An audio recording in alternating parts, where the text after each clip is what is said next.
नमस्कार दोस्तों, आपका इस कार्यक्रम में स्वागत है। आज हमारी जो कड़ी पांचवी कड़ी है, जिसके अंतर्गत हम साहब के व्यक्तिगत जीवन के बारे में आदरणीय नवनीत से चर्चा कर रहे हैं।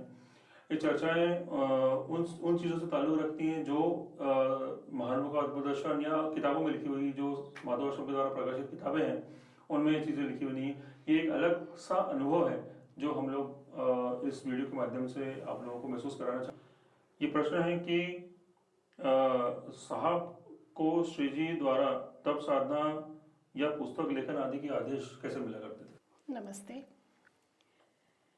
ये जो आपका प्रश्न है, इसमें वैसे महानुभव का अद्भुत दर्शन पढ़ते हैं तो बहुत सारी चीज़ें स्पष्ट हो जाती हैं कि शुरू में, यानी उनकी साधक अवस्था की शुरुआत में जो श्री जी ने आदेश दिए हैं वो स्पष्ट आदेश हैं। जैसे उन्होंने साहब को कहा था सप्तश्लोकी का अनुवाद करना है, इसलिए साहब जा कर के विदिशा में अपने एक परिचित के यहाँ से सारे सातों श्लोकों का अर्थ समझ करके आए थे। फिर जब वो वहाँ पे गए हुए थे अक्कलकोट, तब श्री जी ने कहा अभी लिखना शुरू करो, और उन्होंने लिखना शुरू किया। इसी तरह से वो जो सत्य केवल सत्य बोलो कविता है गंगाधर महाराज श्री की, उसका हिंदी में अनुवाद करने के लिए भी उन्हें स्पष्ट बताया गया था। अक्कलकोट स्वामी परिचय लिखने के लिए उनको कहा गया था। भार्गव स्तोत्र कुसुमांजलि लिखने के लिए स्पष्ट कहा गया था। तो जो शुरुआत का दौर था उसमें तो आदेश सारे स्पष्ट थे, पर उसके बाद जैसे इन सर्च ऑफ हैप्पीनेस जो लिखी गई, वहाँ पर दृष्टांत था, और उस दृष्टांत में उनको ये शीर्षक दिया गया था, इन सर्च ऑफ हैप्पीनेस दिया गया था, यानी उन्होंने खुद ही लिखा था। वो जब उनके सामने विषय प्रस्तुत किया गया तो उनको शीर्षक मिला, वो ये था इन सर्च ऑफ हैप्पीनेस। फिर उन्होंने दृष्टांत श्री जी को बताया, तब श्री जी ने कहा कि इस पर उनको लिखना है। एक तरह से कह सकते हैं कि ये भी थोड़ा सा स्पष्ट आदेश ही था, पर मठ मंदिर जैसे लिखा गया, उसके बाद धर्म पाठ लिखा गया, उसके बाद लास्ट स्टेप लिखा गया। तो ये सारी पुस्तकें श्री जी के सानिध्य से दूर होने के बाद की हैं। और मठ मंदिर तो साहब ने मतलब अंदर, जब साहब ये कहते थे कि जब कोई चीज़ बहुत अंदर तीव्रता से आती है तो वो उसको आदेश मानते हैं। इसी तरह से मठ मंदिर उन्होंने लिखा था। और लास्ट स्टेप में उनको रात भर उन्होंने एक दृष्टांत देखा कि वो अपना मतलब वो जो पुस्तक लिखी गई वो रात में किसी को डिक्टेट कर रहे हैं, खुद ही डिक्टेट कर रहे हैं, और वो सवेरे 5 बजे उठ करके लिखने बैठ गए थे। श्री जी का कोई दृष्टांत था ऐसा नहीं था, वो खुद ही क्या है, ये जैसे अपन किसी भी को देखते हैं ना, जैसे अपने सामने कोई छोटा बच्चा होता है, अपन अभी 2 साल का 4 साल का देखते हैं तो अपन उससे बातचीत भी उसी हिसाब से करते हैं। फिर 10-12 साल का हो जाता है, उसकी समझ बढ़ जाती है। फिर वो 18-19 साल का हो जाता है तो उसकी समझ उस तरह की हो जाती है।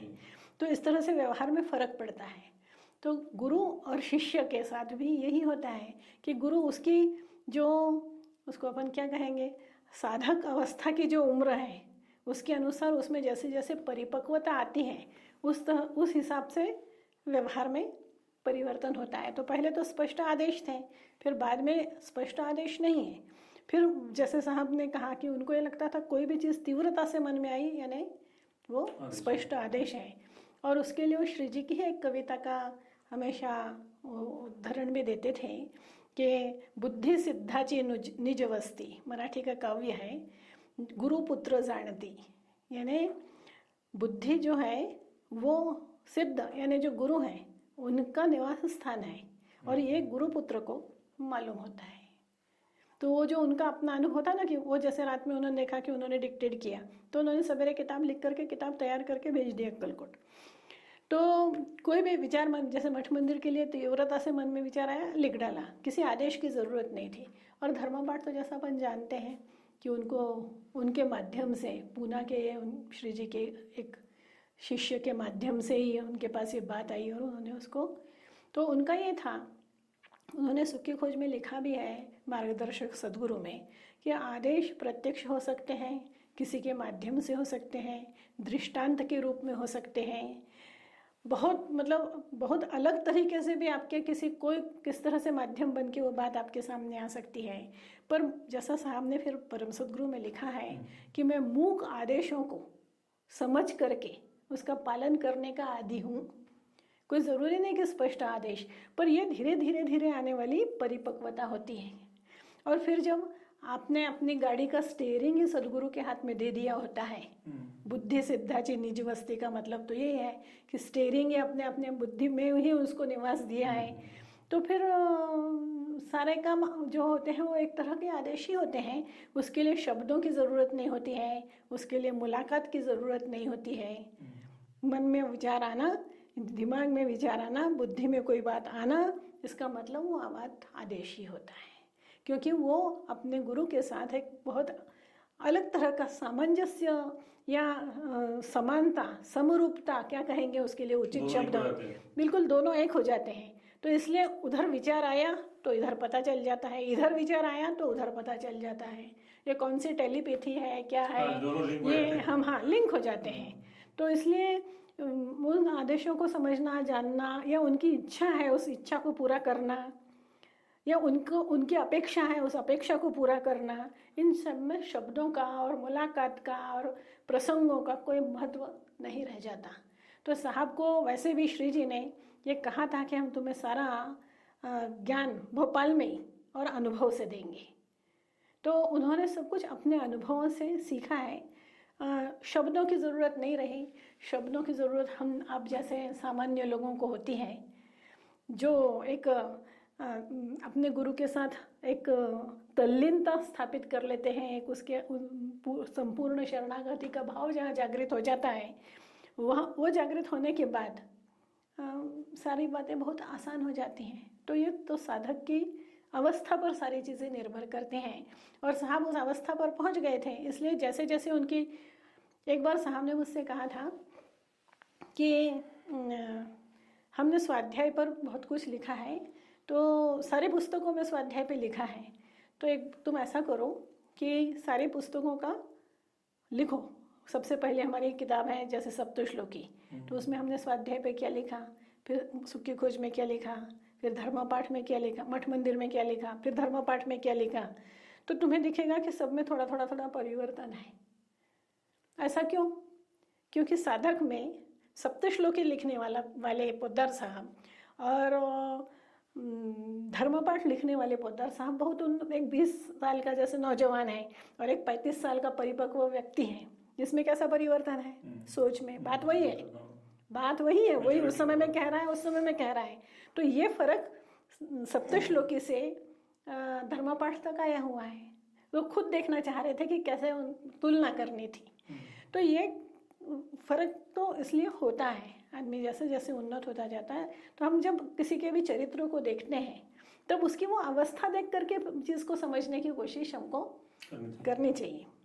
एक बात एक ठप्पा लगा दिया और सब पर लागू हो गया, ऐसा नहीं होता है।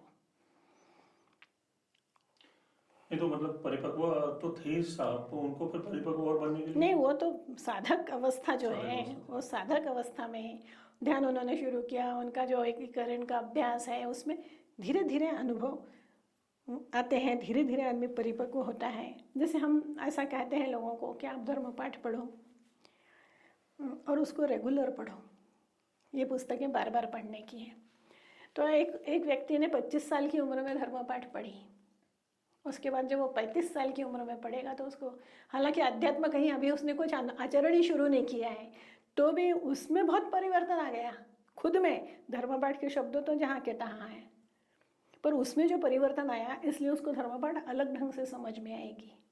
इसी तरह एक आचरण करने के लिए, शुरुआत करने के लिए किसी ने धर्म पाठ पढ़ी और वो 7-8 साल के आचरण के बाद जब उसे पढ़ता है तो उसको समझने में बहुत फर्क पड़ चुका होता है, वो उतना बड़ा हो चुका होता है, शब्द वही होते हैं। तो आदमी के हर उसमें अवस्था में परिवर्तन आता रहता है ना, एक सा नहीं रहता है कुछ भी। तो ऐसे ही साहब को आदेश मूक और ये जैसे भी मिले, पहले वैसे बच्चे जैसे स्पष्ट अपन बोल के किसी को बताएं वैसे, और उसके बाद तो बुद्धि पर ही कब्जा है, आदेशों की ज़रूरत ही नहीं। उसको हम आदेश पालन भी नहीं कहेंगे, वो एक शिष्य के नाते से ये कहते हैं उसको आदेश पालन। पर वहाँ वो तो ऐसा अपन उसको दूसरे शब्दों में कह सकते हैं कि ईश्वर ने, जैसे वो यंत्र बन गए और उस यंत्र को चलाना ईश्वर ने शुरू कर दिया। उन्होंने अपना उस पर उसको सौंप दी कि ये आप है, आप इसका जैसा चाहो वैसा इस्तेमाल करो। तो ये भावना, ये चीज़, ये शब्दों में बोलना बहुत आसान है, और ये होना, ये अपने आप में बहुत ही कठिन काम होता है समझने के लिए। हाँ, शब्दों में तो आदमी खूब कि मैं तो बिल्कुल समर्पित हूँ, ये कहना और समर्पित होना, इसमें जमीन और आसमान का अंतर है। वो बोल रहा है तो इसके भाव है समर्पित होने के, तब कह रहा है, पर वो 1% पे है और वास्तविकता अभी 99% दूर है। इसलिए नल्ली जी और जैन जी अपने भाषणों में अभी तक जितने भी प्रचारक सभा और जितने भी आप, अगर आप आश्रम से जुड़े हुए हैं तो आप जानते होंगे कि इस सारे सेशन में हमेशा ये लोग कहते आ रहे हैं कि अपने को किताबों का रेगुलर अध्ययन करना चाहिए, रेगुलर किताबें पढ़नी चाहिए। इसलिए कोई किताबें वही रहती हैं, उसमें उसके गूढ़ अर्थों को समझने के लिए हमें आगे बढ़ना होता है। हमारे जैसे जैसे दिन बीतते हैं, जैसे हम आगे बढ़ते जाते हैं, जैसे उनके अर्थों को समझते चले जाते हैं, तो हम बदलते हैं। वो किताबें तो जो लिखी है वो अटल है, और उसमें बहुत हमारे आगे तक का सारा लिख दिया गया जो अभी तक समझे नहीं, पर हमें उसके लिए आगे बढ़ना पड़ेगा। मैं एक बात और आपसे शेयर करना चाहता हूँ मित्रों कि ये जो नल्ली जी से सुनने में आ रहा है, श्री जी और साहब के संबंध हम देख रहे हैं, मुझे यहाँ बड़ा आश्चर्य लग रहा है कि श्री जी और साहब के संबंध जो थे उसका कोई वर्णन कभी कोई कर सकता है क्या, कि वो क्या थे। और अगर हम देखें कि आज भी कुछ लोग इस प्रयास में रहते हैं कि श्री जी ने शुरू किया है, ये किया है, तो ये जो मानव है कि ये सीमा है, और ये सीमा से बाहर शायद सोच नहीं सकते हैं, इसलिए लोग इस तरह का विरोध करते हैं साहब के बारे में। बाकी ये सुनने में आया है, घर में चर्चाएं होती रहती हैं, तो ये सुनने हमेशा आया है कि श्री जी और साहब का संबंध जो था वो एक बहुत ही अटल संबंध था। जैसे इन लोगों के जो संबंध होते हैं उनको बयान करना मुश्किल होता है कि क्या है। ये लोग उस काम के लिए आते हैं, उस काम को ही करके जाते हैं, तो हम इसको बयान नहीं कर सकते। हम कहेंगे ये गलत है तो भी वो अपनी जगह सही है, वो कहेंगे वो बहुत ज़्यादा अच्छे हैं तो भी वो अपनी जगह सही है। उनका जो स्थान है उस स्थान को कभी कोई डिगा नहीं सकता। इसलिए श्री जी और साहब इस अग्निहोत्र के पुनर्जीवन के लिए दोनों इस दुनिया में आए थे, और यही अटल सत्य है। इसको कोई भी, किसी दुनिया का कोई भी व्यक्ति कभी बदल नहीं सकता है। अब हम आगे अगले क्वेश्चन की तरफ बढ़ते हैं। जो अगला क्वेश्चन है वो ये है कि थोड़ा सा कठिन क्वेश्चन है। वो क्वेश्चन ऐसा है कि श्री जी का साहब पर और साहब का श्री जी पर जो विश्वास था, जैसे पहली बार साहब मिले और उनको हो गया विश्वास, क्या ठीक है, तो ये क्या है, ये किसको क्या, किस भाषा में अपन बयान करें, क्योंकि ये जो शब्द, ये जो चीज़ है कि श्री जी का साहब पर विश्वास कैसे था, तो ये इसको बयान करना मुश्किल है। पर फिर भी आपने देखा हुआ है सारा, तो आप क्या इस बारे में बता सकते हैं कि श्री जी और साहब का संबंध जो था वो कितना घनिष्ठ था, इसके ऊपर से मतलब ये अपन कह सकते हैं कि उनके वो विश्वास कैसे था। तो जो भी श्री जी ने कहा उन्होंने साहब ने बिना किसी नानुकुर के मान लिया। ये भी एक बहुत बड़ा कठिन, कोई इसमें बिना कोई किसी प्रश्न के उन्होंने कहा कि तुम्हें मेरे उसमें जल छोड़ते हुए प्रतिज्ञा लेना, उन्होंने कहा ठीक है मैं तैयार हूँ, अभी से तैयार हूँ। तो उन्होंने इतना प्रगाढ़ विश्वास कैसे था कि श्री जी जो कहते जा रहे हैं वो बिल्कुल सत्य है, वो बिल्कुल उसमें कोई भी दुराय नहीं है, मन में कोई शंका नहीं। तो ये विश्वास कैसे था साहब का श्री जी के ऊपर? ये जो प्रश्न है वास्तव में इसका उत्तर तो कठिन है, क्योंकि कैसे था ये कैसे बताया जा सकता है। पर एक बात निश्चित है कि साहब अपने पिता से बहुत ज़्यादा प्रभावित थे, पिता उनको बहुत प्यार करते थे। उसके बाद ऐसा कोई व्यक्ति दुनिया में उनको अगर कोई मिला तो वो श्री जी थे, जो उससे और ऊपर का प्यार उन्होंने श्री जी से पाया। साहब के मन में भी जब साहब पहली बार मिले हैं और श्री जी के संपर्क में पहली बार आए उनके, तो जो व्यवहार उनको वहाँ पर मिला वो उनकी अपेक्षा से अलग था।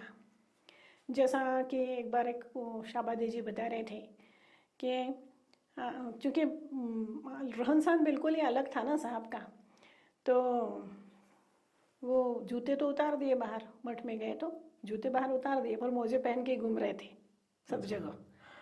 तो इन्होंने कहा क्या ये क्या है, मोजे पहन के क्यों घूम रहे हो? तो बोले क्या मोजे भी उतारने पड़ेंगे क्या? उन्होंने कहा बिल्कुल उतारने पड़ेंगे। बोले अगर ऐसा यहाँ का नियम हो तो मैं उतार देता हूँ, फिर जाके उन्होंने मोजे उतारे। तो पर मतलब एक बिल्कुल अलग संस्कृति का व्यक्ति वहाँ पे गया, तो उनको जैसा था कि श्री जी कहेंगे, कुछ ऐसे उपदेश देंगे, सुधार की बातें बताएंगे, क्या होना चाहिए जीवन में, क्या करना चाहिए वगैरह, ऐसा उनको कुछ सुनने को जो नहीं मिला, इससे वो बहुत प्रभावित हुए कि ये व्यक्ति अन्य लोगों जैसे नहीं है। क्योंकि एक उपदेशक के रूप में होते हैं और वो आप आओ तो आपको उपदेश देना शुरू कर दें, उनका काम होता है। यहाँ साहब को कोई उपदेश नहीं मिला, साहब की किसी भी बात पर कोई टोका टोकी नहीं थी, और बहुत अपने जैसे किसी अपने घर में जाके रहे हों, ऐसा आत्मीयतापूर्ण व्यवहार उनको मिला, जिससे उनको और श्री जी के व्यक्तिगत उससे प्रभावित होकर वो आकर्षित हुए उनकी ओर।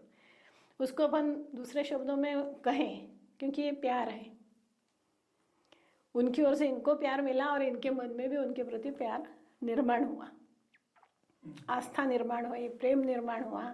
तो इसको अपन वो क्या कहते हैं, पहली नजर का प्यार। पहली बार मिले और दोनों एक दूसरे के हो गए। अब वो जो भाव दोनों में पैदा हुए, वो धीरे धीरे धीरे धीरे विकसित होकर के ये जो आखिर में हम स्वरूप देखते हैं, वो स्वरूप हो गया, वो जो निर्माण हुआ, आधे पार कर गया। तो ये कैसे, इसका कोई शब्दों में नहीं है। निश्चित रूप से जैसे हम जानते हैं कि श्री जी के पास कार्य था, साहब को तो उस विषय में कोई जानकारी थी नहीं, वो तो अजनबी थे इस सबसे, पर श्री जी के पास एक जिम्मेदारी थी। उनको प्रतिज्ञा किए हुए 10 वर्ष हो चुके थे और वह ऐसे किसी आदमी की तलाश में थे कि उनको ऐसा कोई व्यक्ति मिले जो उनके उस कार्य को आगे बढ़ाए। तो श्री जी चूँकि एक होता है ना, जैसे कोई फिल्म निर्देशन करने वाला है और उसके दिमाग में है कि उसको निर्देशन के लिए कैसा वो उसका जो कैरेक्टर है उसके लिए कैसा चेहरा चाहिए, वो भीड़ में घूमता रहता है, वो बहुत सारे चेहरे होते हैं, उसमें उसके लिए फिट चेहरा है ये वही जानता है, वो थोड़ी जानता है, और कोई नहीं जानता। तो ऐसे श्री जी तो जानते थे, पर साहब तो पूरी तरह से अनभिज्ञ थे, सिर्फ साहब उनसे प्रभावित हुए थे और श्री जी को ये समझ में आ गया था कि ये अपना आदमी है। और ऐसा शब्द उन्होंने शाबादी जी से ही कहा था उस पहले 54 की यात्रा में कि जिसकी इतने वर्षों से याद कर रहे, राह देख रहे थे, वो व्यक्ति अब आया है। तो फिर वो आया तो भी उन्होंने उसको कुछ क्यों नहीं बताया, क्योंकि जब आप किसी को खींचने की कोशिश करते हो तो आदमी दूर भागता है। तो उन्होंने उनको कुछ नहीं किया, छोड़ दिया। दूसरी बार वो खुद होकर के गए, तीसरी बार भी वो खुद होकर के गए। श्री जी ने न उनको बुलाया, न उनको कुछ बताया, न कुछ धार्मिक काम बताया, न कोई आचरण, कुछ भी नहीं किया उन्होंने। तो ये जो उनके 2 और 3 4 ट्रिप जो हुई और उनका जो आकर्षण उनके प्रति बढ़ता गया, वो देख करके फिर उन्होंने उनको साधना बताई है, तो उसको विकसित होने दिया। श्री जी ने विकसित होने, ये तो सब परिस्थिति से अनजान, इनको तब भी नहीं मालूम था कि इनके पास कोई कार्य है और ऐसा जगत व्यापी कार्य, उनको क्या मालूम था। उनके संपर्क में आने के बाद भी इनको कुछ नहीं मालूम था, ये तो सबसे अनजान थे ना। तो इनके मन में जो भावना पैदा हुई उसको उन्होंने विकसित होने दिया, समय दिया उसके लिए। और जब वो विकसित हो गई, ऐसी स्थिति हो गई कि ये जो कहें वो करने को तैयार, ऐसे जब उनके 57 में आने के बाद फिर उन्होंने उनको साधना बताई।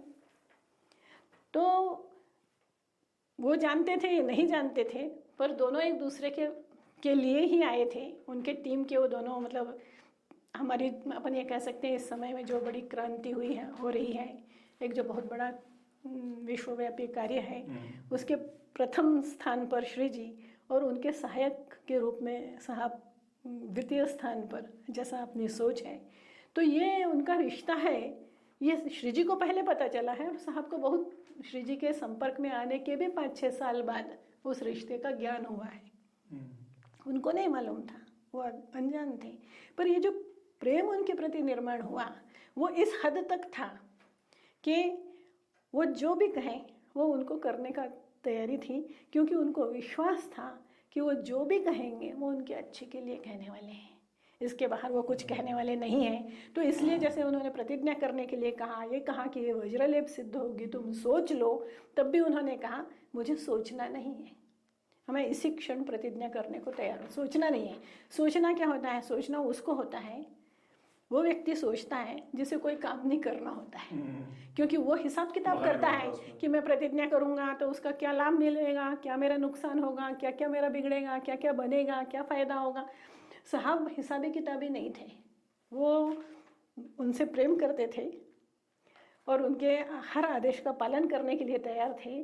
तो उनको ये नहीं विचार करना था कि उससे उनको फायदा होने वाला है कि नुकसान होने वाला है, और उनके जीवन में उससे क्या परिवर्तन आने वाले हैं, उनको कुछ नहीं सोचना था। उन्होंने कहा और करने की तैयारी है, क्योंकि जैसे कहते हैं ना, हम किसी व्यक्ति के लिए जान हमारी हाजिर है, ऐसे श्री जी के लिए उनका सब कुछ न्योछावर था। जब न्योछावर ही था तो फिर विचार काय के लिए करना है। इसलिए उन्होंने कहा 3 दिन, फिर भी श्री जी ने कहा कि 3 दिन दो। इन 3 दिनों में साहब ने एक सेकंड भी इस पर विचार नहीं किया, मतलब समय देने के बाद भी कि प्रतिज्ञा करने के बाद फिर क्या करना पड़ेगा, फिर कैसे होगा, फिर मैं अपना घर व्यवसाय कैसे देखूंगा, परिवार को कैसे देखूं। उन्होंने एक सेकंड के लिए भी मिले हुए 3 दिन में विचार नहीं किया है। ये विशेष बात है। जो मानसिकता कहते समय में थी वही 3 दिन बाद थी। उन्होंने कोई चिंतन मनन इस विषय पर किया ही नहीं। वो खुश थे। किस बात से खुश थे कि श्री जी ने उनको कुछ बताया है, और वो तीनों दिन उन्होंने इसी खुशी में बिताए बजाय हिसाब किताब करने के।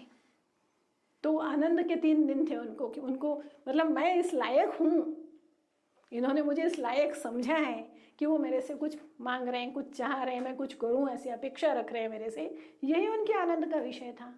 तो इसलिए वो जो लाभ हानि का चिंतन करने वाले लोग होते हैं ना, वो कहीं पहुँचते भी नहीं हैं, वो कभी कहीं पहुँच भी नहीं सकते, क्योंकि वो उसी में घटाओ बढ़ाओ जोड़ घटाओ में ही लगे रह जाते हैं। साहब व्यापारी बुद्धि के नहीं थे, बहुत अच्छे व्यापारी होंगे भले ही, पर व्यापारी बुद्धि के नहीं थे, वो मनुष्य थे और प्रेम की कीमत समझते थे। और इसलिए जो व्यक्ति, और श्री जी ने अपने बाद के समय में एक बार मनोहर जी से कहा था कि वो जानते हैं कि हमने उनसे कितना प्यार किया है, इस प्यार की कीमत वो कुछ भी चुकाने को तैयार थे। तो इसलिए उनको कोई विचार ही नहीं करना था कि क्या है। और इसका दृष्टांत उनको वैसे हुआ है पहले, उस दृष्टांत में भी यही है कि वो गड्ढा खुदा हुआ है और श्री जी काम बताया श्री जी ने कोई, और सब लोगों के पास कोई ना कोई कारण है कि ये कारण है इसलिए नहीं तो मैं करता, वो कह रहा है ये कारण है इसलिए मैं करता। और वहाँ साहब भी खड़े हैं। साहब को उस समय में स्वप्न में भी ये याद नहीं आ रहा है कि उनका कोई घर परिवार और दुकानदारी कुछ है। वो ये कह रहे हैं मैं तो तत्पर हूँ। वो सिर्फ इसलिए तत्पर है क्योंकि श्री जी ने कहा है। तत्परता के पीछे कारण क्या है? ये अखंड विश्वास जिसको कहना चाहिए, जबरदस्त विश्वास और प्रेम, और कुछ नहीं। तो इसको हम कैसे समझ सकते हैं, हम किन शब्दों में उसको बयान कर सकते हैं? तो अनुभव होने वाले विषय हैं। हम उसको, अगर हमने भी कभी किसी से प्रेम किया है अपने जीवन में, तो हम उसको थोड़ा बहुत समझ सकते हैं। ये अपन उदाहरण समझ सकते हैं कि जैसे माँ अपने बेटे से प्रेम करती है तो कैसे उसको चोट लगती है, तो कैसे दोनों का जुड़ाव रहता है। उस एक छोटा सा, ये बहुत छोटा उदाहरण है, पर ये उदाहरण से अपन साहब को के बड़े स्वरूप को समझ सकते हैं। इसीलिए हमने किसी को भी अगर प्रेम किया है तो हमें वो चीजें समझ में आ सकती हैं कि वो क्या रिश्ता था। वो बच्चा गिरता है तो उसको तकलीफ होती है, उसको अगर होता है तो फिर वो अगर घर पे बड़ा होने के बाद घर पे नहीं आता तो फिर माँ को चिंता होती है। तो माँ की चिंता तो कोई खत्म नहीं होती। और गुरु का संबंध तो माँ का भी है, पिता का भी है, भाई बहन मित्र सखा शत्रु सब कुछ है, सब कुछ है। ये गुरु का संबंध है। सत्य दर्शन यही तो दिखाता है कि स्वामी क्या होता है। प्रश्न मैं पूछना चाहता हूँ जो इस वर्षों से सिवा हटके, कि कोई अगर शिष्य लिखता है गुरु के बारे में कि मैं दीनहीन हूँ, मैं किसी काम का नहीं हूँ, मैं छोटा हूँ, और अपने आप को जो भी ऐसे जो साहब ने अपने बारे में कहा है, तो आम जन समझता है कि ये ऐसा है। तो ये मेरे ख्याल से ये ऐसा उन्होंने उनके लिए लिखा रहता है, ये आम जन के लिए नहीं लिखा रहता। जो पढ़ते हैं पाठक है उनके लिए लिखा गया उन्होंने साहब ने कि मैं छोटा हूँ, मैं इस लायक नहीं हूँ, मैं नालायक हूँ। अगर नालायक भी कहते हैं मान लीजिए वो इस तरह से, तो क्या वो आम जन समझते हैं कि वो नालायक है, मतलब वो छोटा है। नाचीज कहाँ है जो भी, तो क्या नाचीज क्या होगा? नाचीज आम आदमी के लिए तो नहीं होंगे ना, पाठकों के लिए नाचीज नहीं। तुलना किससे करेंगे नाचीज की? श्री जी से। श्री जी के सामने वो अपने आप को नाचीज समझ रहे हैं, लोगों के सामने नहीं। लोग कहेंगे कि तो उन्होंने कहा है कि वो नाचीज है, तो मैं तो दासों का दास हूँ, ऐसा वो कहते हैं। तो कोई हमारे आपके दास थोड़ी है, वो उनके लिए वो उनके लिए है, स्वामी के लिए, जो उनके स्वामी हैं उनके लिए वो दास हैं। सेवक शब्द साहब ने इस्तेमाल किया है। किसके सेवक? ईश्वर के सेवक, अर्थात श्री जी के सेवक, ऐसा अर्थ में है ना। वह कोई हमारे आपकी सेवा करने का अर्थ उसमें अगर हम लेते हैं तो सोच और शब्दों का वही है कि आपके बुद्धि कैसी है।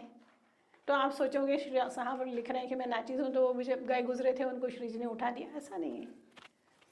किसी गए गुजरे को अगर इस तरह से उठा, किसी में देखो ऐसा होता है कि कुम्हार मिट्टी से घड़ा बनाता है, पर उसको भी एक विशिष्ट प्रकार की मिट्टी लगती। कोई भी मिट्टी दे दो वो घड़ा नहीं बना पाएगा। उस मिट्टी में थोड़ी सी लोच होना चाहिए, क्या जो कुछ भी उसकी कुछ तो भी आवश्यकता, कुछ गुणवत्ताएं होती हैं। वो मिट्टी का लोंदा लेकर के घड़ा बनाता है। पर मिट्टी को कोई भी उठा के दे दो, क्योंकि अपने यहाँ बंसीलाल जी थे जो कुम्हारी का जिनका पेशा था, और 2-4 बार उनको इधर उधर की मिट्टी दी तो हर बार वो कहते थे ये मिट्टी नहीं, मैं फलानी जगह से मंगाता हूँ, वो मिट्टी अच्छी रहती है, वो वहाँ की मिट्टी वो बहुत ही बढ़िया है, उससे बहुत आसान। तो एक कुम्हार को मालूम है 10 जगह की मिट्टी में कौन सी मिट्टी कितनी अच्छी है, कौन सी ज़्यादा इसमें घड़े अच्छे बनेंगे तो इसमें फलां चीज़ अच्छी बनेगी। तो कुम्हार घड़ा मिट्टी से बनाता है तो भी मिट्टी की गुणवत्ता देखनी पड़ती है। तो जब श्री जी जैसे लोग इतना बड़ा काम करते हैं तो उस मिट्टी की गुणवत्ता, वो तो कहेंगे साहब कि मैं मिट्टी हूँ, तो सही में उनकी वो स्थिति और साहब की उनकी जो पहली मुलाकात है तो साहब मिट्टी ही हैं, पर मिट्टी में वो गुणवत्ता है ना कि जिसको घड़ा जा सके। उस गुणवत्ता की मिट्टी के लिए तो उनको 10 साल इंतजार करना पड़ा ना। ऐसी मिट्टी उनको 10 साल में नहीं मिली, कोई नहीं थी उनके संपर्क में, ऐसे एक भी मिट्टी नहीं आई जिसका वो घड़ा बना सके, जिसमें वो अमृत भर सके। अमृत भरने के लिए घड़ा चाहिए, वो उनको नहीं मिली ना। ये इंतजार किसका कर रहे थे? इसी मिट्टी का तो कर रहे थे। इसलिए हम अगर समझें कि वो बिल्कुल तुच्छ थे तो वो गलत सोच है। तो स्वामी विवेकानंद जी ने भी रामकृष्ण परमहंस जी के लिए कहा हुआ कि मैं कुछ नहीं हूँ, मैं शब्द मुझे याद नहीं आ रहे। वो सब जगह श्री जी ने कहा है। श्री जी ने भी जो उनका वो काव्य है ना अभंग रत्न वाला, उसमें गुरु के लिए स्वामी और खुद के लिए दास, यही संबोधन क्या स्वामी दास कहे। तो हर कोई जो शिष्य होता है वो अपने गुरु के सामने दास ही होता है, और जब तक वो इस भूमिका में नहीं रहेगा और वो अपने आप को गुरु से बड़ा समझने लगेगा तो सीखेगा क्या? कोई बच्चा जाता है और किसी के यहाँ जैसे मान लो आर्ट सीखने के लिए गया और वो आर्ट वाला सिखाए, उससे ऊपर वो कहे अरे आप नहीं जानते ये लाइन ऐसी की चीज आती है, तो वो क्या सीख पाएगा? जब तक उसमें वो विनम्रता ना हो, वो उस तरह से भावना लेके नहीं जाएगा, तब तक वो कुछ प्राप्त नहीं कर सकता। तो इसलिए उनकी तो वही भावना होगी, तभी तो उनको आगे का प्राप्तव्य संभव है, उस क्लास में एडमिशन संभव है, उसके बाद गुरु का सानिध्य संभव है, मार्गदर्शन संभव है, जब वो दास की भूमिका में होंगे। इसका मतलब यह है कि कोई ये समझे कि इनमें कोई योग्यता ही नहीं थी, दास की योग्यता थी, तो ऐसा थोड़ी होता है अर्थ उसका। पर देखो मैंने भी ये देखा है कि बहुत सारे लोग इसी तरह से समझते हैं कि जब वो अपने आप को ऐसा कह रहे हैं तो वो है, ऐसा समझते हैं। तो अब क्या बुद्धि का किसी का वो अपन कुछ कह नहीं सकते ना, उसकी बुद्धि की आकलन क्षमता कितनी है वो सबकी अपनी अपनी होती है। उसकी जो ईश्वर ने खींच रखी है उसके बाहर वो नहीं जाएगा। क्योंकि इंटरनेट पर भी बहुत सारे लोगों ने मुझसे ऐसा कहा था, और एक विषय हुआ था, एक बहुत बड़ी चर्चा हुई थी, आपको याद होगा कि बहस हुई थी बहुत बड़ी अक्कल कोर्ट सोर्स इस विषय को लेकर कि श्री जी ने किया कि उसने किया। तो हम लोगों ने बहस के ऊपर बाद में हमने एक निर्णय ले लिया कि अब इस पर बहस अब करना नहीं। और उसमें भी एक सबसे बड़ा मुद्दा ये आया था, कई लोगों ने सामने आके आगे जैसे मैं नाम नहीं लेना चाहूँगा, ऐसे लोगों ने आगे कहा था कि उन्होंने तो अपने साहब ने तो अपने आप को तुच्छ कहा है, दास कहा है, तो वो दास के रूप में आप उसको उससे आगे क्यों बढ़ा रहे हैं? तो हम कौन किस हिसाब से उसको आगे बढ़ाने पीछे कटाने वाले? ये मूर्ख, इसको अपन क्या कहेंगे? इस ऐसी बुद्धि की जो सोच है उसको हम दीन कहेंगे, बेचारा कहेंगे। बेचारा के आगे दूसरा शब्द नहीं है। और ऐसे किसी भी व्यक्ति को आप कुछ भी बताओ या समझाओ, पर वो उसकी बुद्धि की क्षमता नहीं है कि हमने अपने को तुच्छ कहा तो वो तुच्छ थे, आप उससे महान हो, ऐसा सोच अगर आपका है तो तुच्छ किसके सामने अपने आप को कह रहे हैं? साहब ने जाके श्री जी को कहा था कि आप कसौटी पे कस रहे हो, ऐसा कह रहे हो तो ऐसा नहीं हो कि कसौटी पर कसते कसते वो हीरा फिर कोयला बन जाए। तो ऐसा श्री जी को साहब ने खुद कहा था। तो ये बोलने का मतलब तो क्या साहब पहले कोयला थे, उसको उन्होंने हीरा बनाया और वो फिर वापस कोयला हो जाएगा? वो तो हीरा ही थे, वो तो पैदाइशी हीरा थे। बस ये है कि तराशा है गुरु ने, वो काम तो गुरु ही कर सकता है। वो गुरु ही कर सकता है। तो हीरा थे तभी तो उन्होंने तराशा। तराशा क्यों? क्योंकि वो आप कोई भी एक पत्थर दे दो और आप तराशो और उसको हीरा बना दो, ऐसा नहीं होता। विशिष्ट तरह का पत्थर लगता है तभी वो तराश के हीरा बनता है। हर कोई पत्थर हीरा नहीं बन जाता।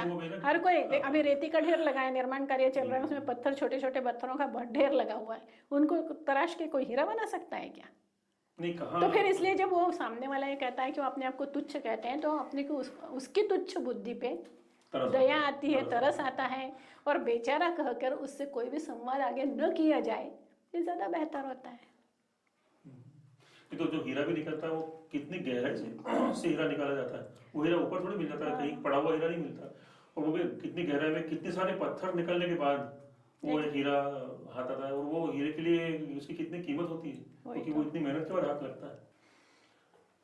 एक क्वेश्चन है, पूछना चाहता हूँ मैं इस क्वेश्चन के पहले आपसे एक बात करना चाहता हूँ जो मेरे मन में नजरीए से बात करते करते लगातार आ रहा था कि दुनिया लाख कोशिश करे, जो ये कोशिश कर रहे हैं कि साहब और श्री जी को अलग अलग भागों में बांटने की कोशिश कर रहे हैं, ये ना श्री जी को पसंद आएगा ना साहब को पसंद आएगा, कि और हमारी क्या औकात कि हम लोग मिलकर साहब और श्री जी को अलग अलग करें। माधव आश्रम संस्थान तो साहब और श्री जी दोनों को एक जैसा मानता है, साहब और श्री जी के लिए एक जैसा भाव है। और ये निश्चित है कि कैसे पता चलेगा अगर हम साहब के प्रति अकेला भाव रखेंगे तो श्री जी साहब नाराज होंगे, और कैसे चलेगा अगर हम श्री जी के प्रति अगर भाव रखेंगे कि काम उन्होंने किया और साहब को महत्व नहीं देंगे तो कैसे काम चलेगा? तो उस समय साहब नाराज हो जाएंगे। तो दोनों में से आपने को दोनों को ही महत्व देना पड़ेगा, तब तो हम दोनों को खुश रख पाएंगे। और ये जरूरी है कि उनका काम अगर हम कर रहे हैं तो उनके लिए जरूरी है कि हम लोग दोनों को महत्व दें। और बैठे बैठे मेरे मन में विचार आ रहा था अभी कि श्री जी ने साहब को जो किताब लिखने की कहा था महानुभव दर्शन, वो किताब लिखने के बाद श्री जी के भक्तों को मालूम चला कि श्री जी क्या है। ये बहुत बड़े आश्चर्य की बात है। तो वाघोपति जी जब आए थे तो वो एक पत्रक लेके आए थे साहब के सामने, और वो हरे राम उनको साहब से उन्होंने कहा कि हरे राम हरे कृष्णा के पत्रक बंटवाने हैं। तो उस समय साहब ने कहा कि ये हमारा काम नहीं है, अगर काम करना तो अग्निहोत्र करो। तो उस समय फिर अग्निहोत्र सीख कर वो वहां गए, और तब जाकर उनको मालूम चला कि श्री जी तो इस काम के लिए आए हुए हैं। तो जो श्री जी का भी परिचय कराने वाले जो है वो कौन है? वो साहब है, जिन्होंने अपने गुरु का परिचय कराया, और गुरु को सब पूरे दुनिया भर में उन्होंने अपने गुरु का नाम का प्रचार किया। तो इसलिए साहब और श्री जी न कभी जुदा हो सकेंगे, और न हम मिलकर सारी कायनात दुनिया मिलकर भी अलग अलग नहीं कर पाएंगे। जो आखिरी क्वेश्चन है आज का, वो क्वेश्चन जो है इस प्रकार है, जो मैं पूछना चाहता हूँ। ये मेरा अपना प्रश्न है, इसमें किसी ने प्रश्न भेजा हुआ नहीं है, तो मेरा अपना प्रश्न है जो मैंने अद्भुत दर्शन से निकाला है। और मैंने ये पूछना चाह रहा हूँ कि श्री जी ने साहब को कहा था कि सारी सिद्धियां, अष्ट सिद्धियां तुम्हारी हाजिर में रहती हैं, तो इतनी सब चीजें करने के बाद भी वो इतनी आर्थिक तंगी में क्यों थे? क्या कारण था? इतनी क्यों गुजरे इतनी आर्थिक तंगी से? क्या कारण था गुजरने का? देखो चाहते साहब तो नहीं करते, तो ये क्या कारण? इस प्रश्न का उत्तर अपन यूँ देखें पहले कि साहब को एक दृष्टांत हुआ था मुंबई में, और साहब ने वो दृष्टांत तो श्री जी को लिख के भेजा। तब उन्होंने कहा कि तुम्हें अष्ट सिद्धि प्राप्ति का दृष्टांत है। बाद में उन्होंने उनको ये भी कहा कि तुम्हारे पास चिंतामणि है ना, अष्टैश्वर्य तुम्हारे पास है, सब कुछ है तुम्हारे पास, तो फिर तुम क्यों परेशान हो? ये उनका परेशानी शुरू होने का काल था। और उसके बाद साहब ने चूँकि व्यवसाय बंद कर दिया, तो व्यवहार तो ऐसा होता है कि अगर आप कमाएंगे नहीं तो आर्थिक तंगी रहेगी, पैसा ऊपर से टपकता तो है नहीं। और साहब ने एक निर्णय ले लिया था कि वो अब चूँकि इस कार्य से जुड़े हैं तो वो किसी और की नौकरी नहीं करेंगे। फिर उन्होंने ये भी निर्णय लिया कि वो कोई व्यवसाय भी नहीं करेंगे। उन्होंने अपना व्यवसाय बंद किया जब, तो फिर उन्होंने निर्णय लिया कि व्यवसाय भी नहीं करेंगे। तो आर्थिक तंगी तो आना थी। और लोग अक्सर ये पूछते हैं कि जब ये सारा अष्टसिद्धि और ये सारा कुछ था, मेरे से भी पूछा है लोगों ने, तो फिर ऐसा सारी परिस्थितियाँ क्यों रहीं? तो असल में लोग ये समझते हैं कि ये सारी सिद्धियाँ इसलिए मिलती हैं कि आप अपना घर भरो। पर अष्ट सिद्धियाँ और सारी सिद्धियाँ इसके लिए नहीं मिलती। ये एक स्वाभाविक क्रम होता है। जब आप साधना करते हैं तो किसी एक स्टेज पर जाकर के आपके सामने ये सिद्धियाँ धीरे धीरे प्रकट होती हैं। ये और भी बहुत सिद्धियाँ होंगी, मैं नाम नहीं जानती हूँ इन सबके, पर एक अलग अलग स्टेजेस पर जाकर आपको मिलती हैं। और मेरी ऐसी मान्यता है कि मान लो जैसे हम पर्वतारोहण करने के लिए निकलते हैं तो हमको कुछ टूल्स देने पड़ते हैं उनको। तो वो जूते होते हैं। जब आप प्लेन में चल रहे हैं तो आपको उन जूतों की कोई उपयोगिता नहीं होती, पर जब आप बर्फ़ में खड़ी चढ़ाई करते हैं तो इतने इतने कील जैसे निकली हुई होती उन जूतों में, है ना। फिर आपकी वो रस्सी होती, बहुत सारा सामान रहता है। और जैसे जैसे आपका वो होता जाता है वैसे वैसे आपको अलग अलग तरह के सामानों की ज़रूरत पड़ती है। तो ये जो अष्ट सिद्धियाँ और भी 50 तरह की सिद्धियाँ होंगी, ये सारी सिद्धियाँ इसलिए मिलती हैं कि आप अपना ये रास्ता, ये आपकी जो चढ़ाई है, इसको आप आसानी से पार कर सको। वो इसके लिए नहीं मिलती है कि आप अपने घर में कोई चीज़ नहीं है तो आप मकान बनवा लो और ये दुकान डलवा लो, और इसके लिए नहीं होती है। इनका ये उपयोग ही नहीं है, इनका उपयोग आगे बढ़ने में है। तो साहब ने उन अष्ट सिद्धियों का उपयोग वहीं पे किया।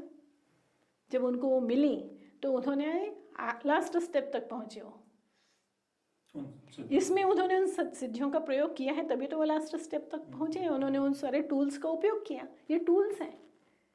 ये कोई सामने हमारे आए और रोने लगे और उसको कोई कष्ट है, हम कहें कि जाओ तुम्हारा काम हो जाए, इसके लिए थोड़ी मिलती हैं वो सिद्धियाँ। जब लोग इस तरह से सिद्धियों का उपयोग करने लगते हैं तो बेचारे आगे कोई प्रगति नहीं कर पाते। साधना वहाँ तक जाकर ख़त्म हो जाती है उनके, उस काम का कुछ समय उपयोग करके वो सारी चीज़ें ख़त्म हो जाती हैं। और ये जिस काम के लिए मिलती है उस काम में जब हम उपयोग करते हैं तो मंजिल गांठ लेते हैं। आर्थिक स्थिति से इसका कोई संबंध ही नहीं है, दूर दूर का कोई संबंध नहीं है। और आर्थिक स्थिति की जो भी स्थिति है वो साहब के आमंत्रित है कि जब कोई नौकरी नहीं करेगा, व्यवसाय नहीं करेगा, उसका कोई पिताजी का रखा हुआ घर दुकान तो थी नहीं, कोई जमीन जायदाद तो थी नहीं पिताजी की रखी हुई। जो उनके पिताजी ने एक छोटी सी संपत्ति छोड़ के गए थे उसको भी उन्होंने विनोबा भावे के भूदान यज्ञ में दे डाला था। उनका अपना जो निजी मकान था इंदौर में, उनकी माँ रहती थी, भाई रहते थे, उसमें से भी उन्होंने अपना नाम वारिस के रूप में कटवा दिया था, क्योंकि उस समय में वो कमा रहे थे, उनको ज़रूरत नहीं थी। तो वहाँ पर भी वो उस संपत्ति के वारिस नहीं थे। तो पिता की संपत्ति का तो नया पैसा रखा नहीं था। जो कुछ कमाया, जो कुछ भी उपभोग किया, वो सब खुद के भरोसे किया था उन्होंने। और अब जब उन्होंने कमाना नहीं किया तय, तो पैसा नहीं होगा तो तंगी तो रहेगी। अच्छा, ऐसा कोई नहीं था कि बच्चे बड़े हो गए अब कमाने लगे हैं, उनकी ओर से कुछ आ रहा है तो कमाने की आवश्यकता नहीं। बच्चे तो ज़मीन में ही थे, ज़मीन से ही बाहर नहीं निकले थे, उछरे ही नहीं थे, तो इसलिए वो कमा के उनको दे सकें। वो इस मतलब उम्र के भी नहीं थे कि इस तरह से उनको कुछ पोषण हो जाए। तो फिर होता क्या, इस आर्थिक स्थिति के उस सारी परिस्थिति के लिए जिम्मेदार कौन है? तो साहब स्वयं जिम्मेदार हैं। उनके लिए हुए निर्णय उसके लिए जिम्मेदार हैं। और उन्होंने ऐसे निर्णय क्यों लिए? क्योंकि साहब की ऐसी मानसिकता थी कि वो जिस भी काम में लगते थे वो अपने आप को उसके लिए 100% समर्पित करते थे। और इसीलिए जब उनका व्यवसाय बंद होने लगा तब उन्होंने एक बार कमर साहब उनके पास मिलने के लिए गए, और ये क्या हो रहा है साहब, सारी एजेंसी आज ये हो गया कल वो हो गया चल रहा है, आप कुछ करते क्यों नहीं? ऐसा उन्होंने कहा, क्योंकि वो साहब की क्षमता को जानते थे कि व्यवसाय जिस दिन से शुरू किया तब से 6-7 साल से वो उनके साथ थे और उन्होंने शून्य में से व्यवसाय को खड़े होते देखा था। तो फिर ऐसी लाचारी क्या हो गई, ऐसा उनको लग रहा था।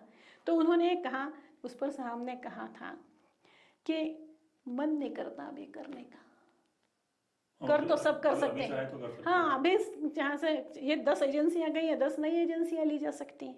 बात ही तो करनी है, व्यवहार ही तो करना है, पर अंदर से इच्छा ही नहीं, ये कुछ करने की अब इच्छा शेष नहीं। ये साहब की अड़चन का कारण था।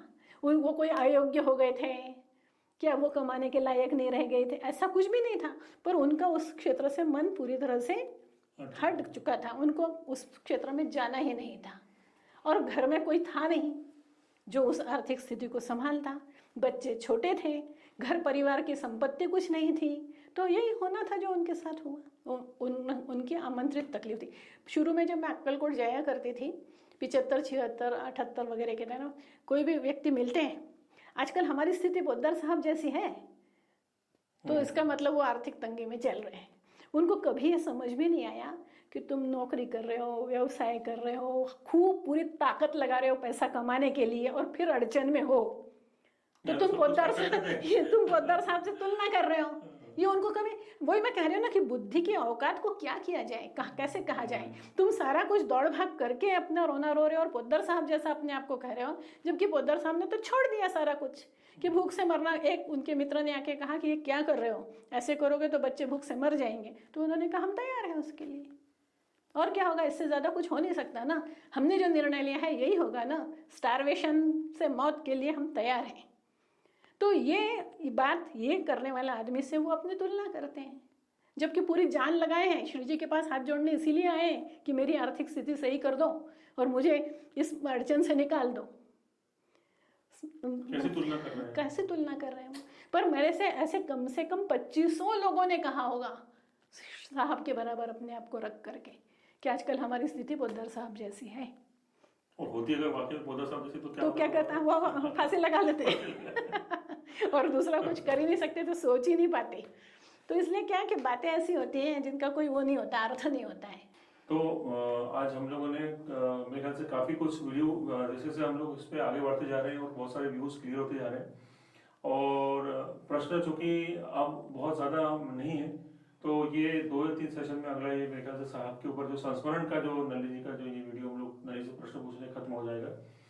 और अगर आप कोई इस दरमियान कोई प्रश्न पूछना चाहते हैं तो आपका स्वागत है। आप मेरे नंबर पे जो मैंने पिछले वाले वीडियो में आपको डिस्प्ले किया हुआ है उस नंबर पे आप मेरे को क्वेश्चन, अगर ये क्वेश्चन अद्भुत दर्शन या साहब की जीवनी से संबंधित ही होनी चाहिए, इसका विशेष ध्यान रखें। तो यदि ऐसे प्रश्न होते हैं तो आप मुझे जरूर भेजिए। तो आज हमने ये जाना और समझा कि कैसे एक व्यवसाय करने वाला व्यक्ति, कैसे एक उसमें एक ऊंची अवस्था में रहने वाले व्यक्ति ने किस तरह से साहब श्री जी के संपर्क में आकर और कैसे उन्होंने ये जो है इस कार्य को किया, वो किस अवस्था तक पहुंचे और वो युग प्रवर्तक से भी आगे बढ़ गए। तो ये हमने जाना कि श्री जी और साहब का सम्मान क्या था। आज जो बहुत सारी भ्रांतियां हैं इस अग्निहोत्री करने वाले लोगों में कि किसने अग्नि तो शुरू किया, इस बारे में आज भी बहुत सारे भ्रम है। तो मेरे ख्याल से इस भ्रम से बहुत चीज़ों को हमें जो समझना चाहे, जो समझना नहीं चाहता उसकी तो ये वीडियो नहीं है। जो समझना चाहता है उसको बहुत सारे जो प्रश्न हैं, बहुत सारे जो मन में शंका है, उसका समाधान निश्चित रूप से हमारी ओर से होगा। ये हमारी कोशिश है और ये हमारी आगे भी कोशिश जारी रहेगी। और बहुत सारे जो क्वेश्चन, जो थोड़े बहुत क्वेश्चन बचे हैं, उसका अगले सेशन में हम लोग निराकरण करेंगे। तब तक के लिए मैं आपसे विदा चाहूँगा। नमस्कार।